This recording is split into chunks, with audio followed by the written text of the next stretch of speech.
It's not too bad. When I first met Chasen Robbins, he was wearing a Mario outfit playing Ultimate Frisbee. And I was really confused. I was like, what is this InterVarsity thing? But very quickly after I finished talking to him, I learned that he'd been praying for 2 years for God to send 2 people to plant a ministry on Salt Lake Community College. And I was like, whoa, because I was going to Slip.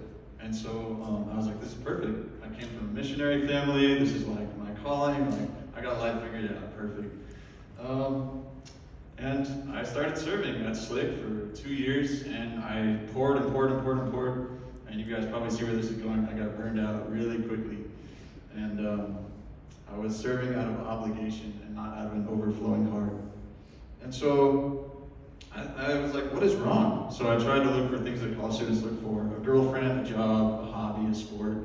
And none of those things really fit. None of those things were filling the void. And then God encouraged me I took a gap year for a number of reasons, one of them being just feeling lost in life.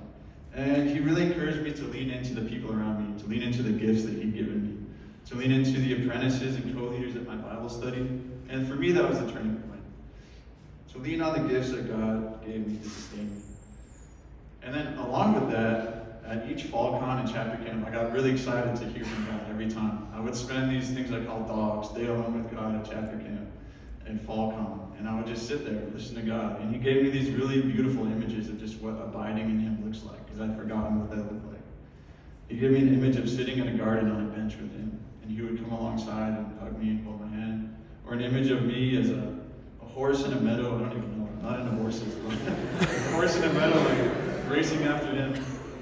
And just not looking to the right or to the left, with just eyes on him. He said, this is what life with me looks like.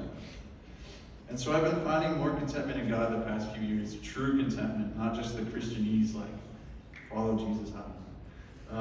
But kind of climbing out of the valley that I was in those 2 years. And really, really learning how to live a life fully abiding in him. I've been a Christian for 10 years, but I feel like I'm really starting to live life fully for Jesus. So what I want to give to you guys is just something very brief. It can be really easy in college to lean on your leaders, to lean on your friends, to lean on the hype of worship. But I encourage you to lean on Jesus. And an abiding relationship with him is the only thing that can lead you on. All those things will fade. And if you stay and listen to his voice, he will leave you in deep wonder and amazement you never imagined.